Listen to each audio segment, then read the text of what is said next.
Alright there guys, and welcome back to another video. Right, Tuesday we checked out Fruits Basket Season 2. This time we're going to be checking out The God of High School, the second webtoon that was adapted into an anime. Earlier this year I talked about the first ever webtoon to be adapted into an anime, which was Tower of God. Now, this is the second one, but before we get into that, you might have noticed that I've spiced up some of my thumbnails over the last few days. How my anime playlist has a lot of thumbnails now that look a lot better than they did, because every thumbnail I've ever had for videos like this have just been my face, haven't they? But I've decided I should put something that's actually relevant to the video as the thumbnail. That is why I've changed so many of my thumbnails. Yes, I'm aware they're just random images, but at least they're relevant to what I'm talking about. And that's what I think I'll keep doing. And it also signifies the change in my content as well. That helps you see how that my content has changed, as the anime videos are the only ones I'm changing the thumbnails on.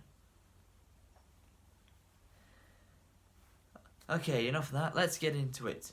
Tower of God. No, not Tower of God. We already did that. The God of High School. And did it have 13 episodes? Yes. I made sure not to make the same mistake I made with Tower of God, where I did my thoughts on video before the show had actually even finished. So then I had to make another video talking about just the final episode. This time I checked to see if there would be a 13th episode after finishing episode 12, and yes, there was. So I knew that I'd have to wait. I mean, the final episode was released on Monday, so it's not even a week ago yet since the final episode was out. But right, let's actually get into it. So, Tower of God. Stop saying that. Why do I keep saying Tower of God? The God of High School starts off with our three main characters. We have Jin Mori, the main character, and then we have the other two main characters of Yo Mira, who is a very good fighter when it comes to sword combat, and she's keeping her own a style that her clan had created. She's keeping it going. And then we have Han Dawe, who is also part of this team.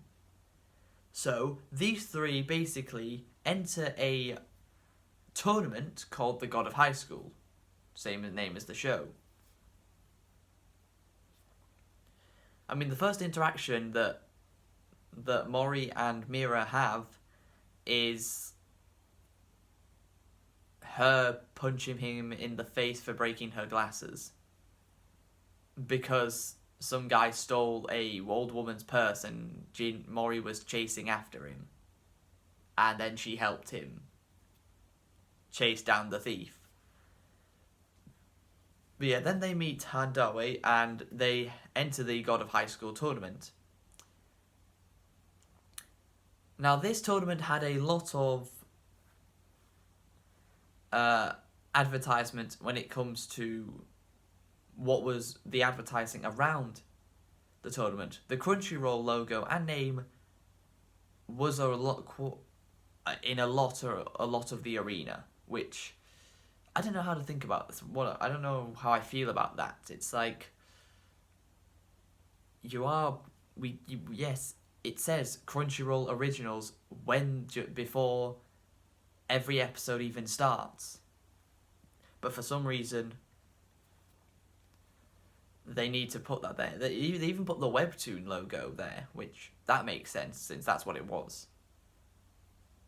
And I'm pretty sure that every single anime that's adapted from a webtoon will have the word God in it somewhere. That's just how it's. That might just be how it goes. If so, that's fine. So, to start off with, everyone has to fight have one-on-one battles without any teams yet. So we start off with Jin Mori being the strongest of the three main characters. And he basically wants to keep the legacy of his grandpa going, because his grandpa was like a really famous martial artist, and he wants to keep that legacy going.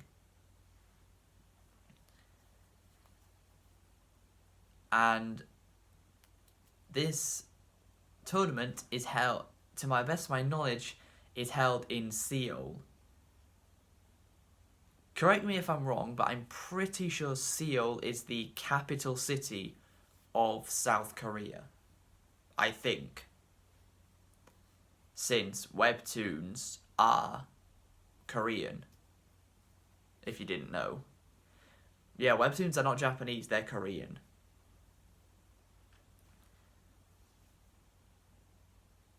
So you get what you'd expect in a tournament arc. The main characters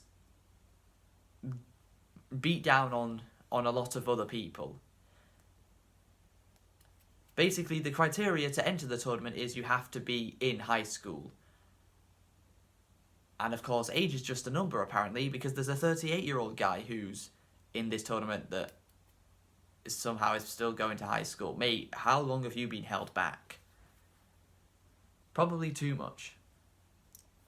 Then, they're split up into teams. And that's where Mira, Mori, and Han are put into the team at Seoul, which is where the tournament is taking place.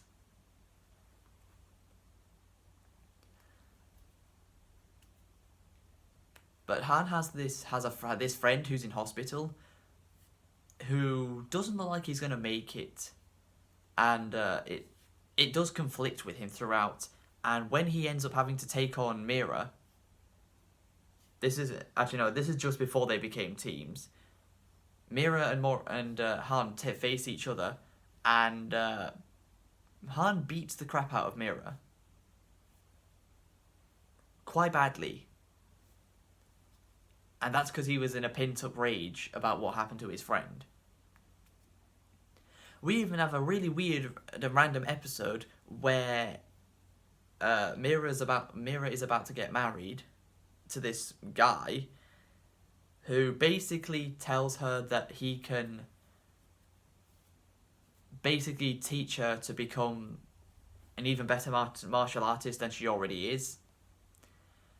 But we all know Han and Mira and Mori ain't letting that happening. So they try and convince her for the whole episode to not go through with this, because it's clearly not a good idea. They know this guy's intentions are not as true as he says they are. So they end up storming the place right at the end of the episode and beating the crap out of all the guards in the wedding reception, and finally they convince Mira that marrying this guy is definitely the wrong move. And then they all leave happily together. But while the fights of the tournament are going on, there's this weird side plot of how the organizers of the God of High School tournament are part of this big secret organization that have really incredibly strong powers that no one really knows about until near the end of the show.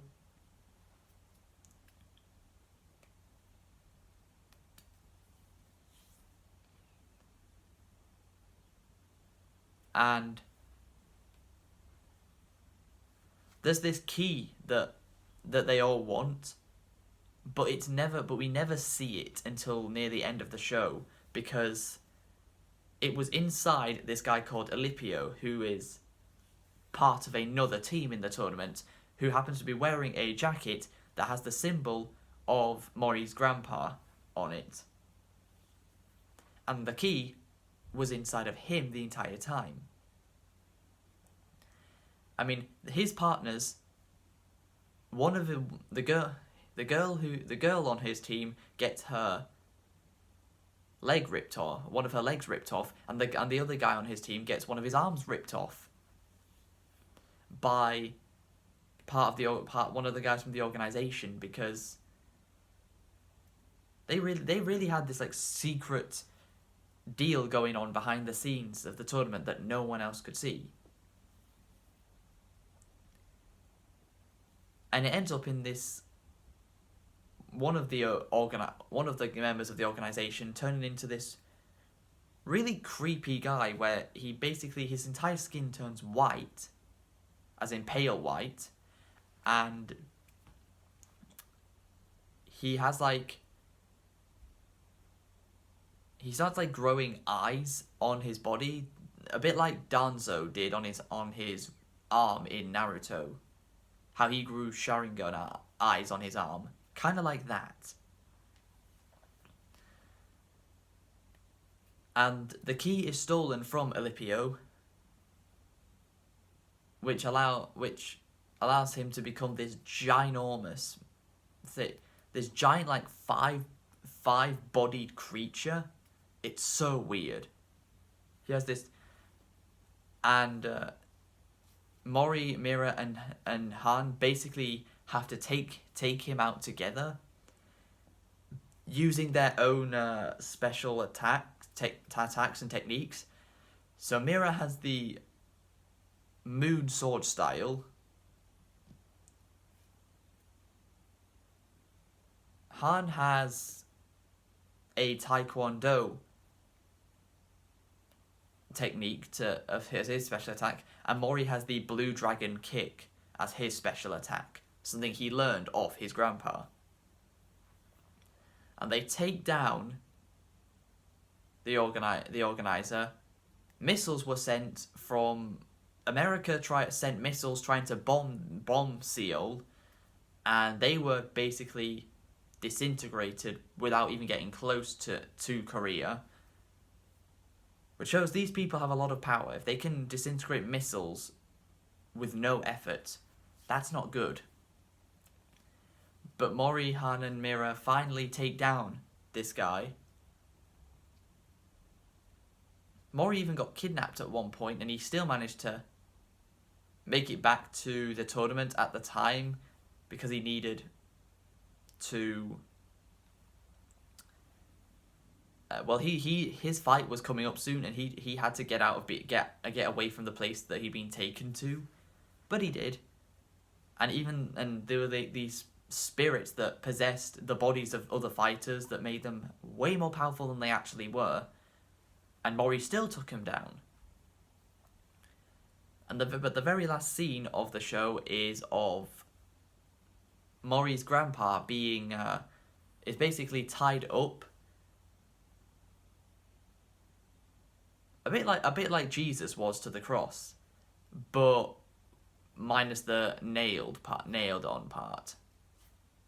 Minus that part.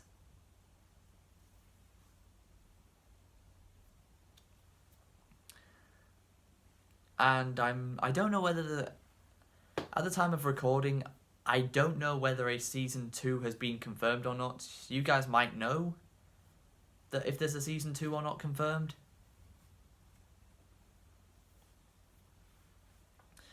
But yeah, what did I overall think about The God of High School? Well, if I'm honest, it was better than Tower of God in my opinion. It was better than Tower of God, so it's now currently the best webtoon anime adaptation of a webtoon. It's like the characters were just more likable, because, I mean, Bam wasn't even that likable of a character in Tower of God. I mean, he was a huge simp, wasn't he? Han, Mira, and Mori are so much more likable as a team. They work together very, very well.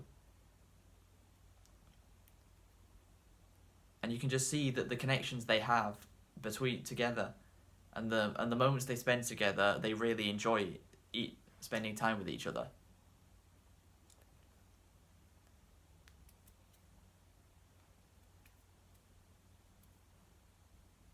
The overall, the secret organization stuff behind the scenes of the tournament was interesting, but it kind of, anytime it was on screen, it made the tournament feel like it was only a secondary part of the show when it was meant to be the main part of the show.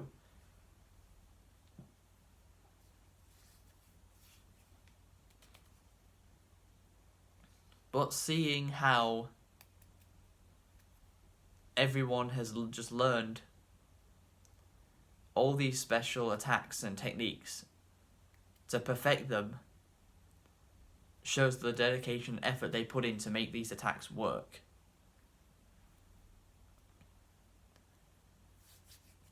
And that's basically it. Not a long show, of course. Not much, not really anything else to talk about. I covered the main points. So that should be the end of the video. I hope you guys have enjoyed. Please be sure to leave a like, subscribe if you're new, follow me on my social medias. And next week, I'll be covering Rent a Girlfriend and Uzaki-chan Wants to Hang Out. But until then, catch you later.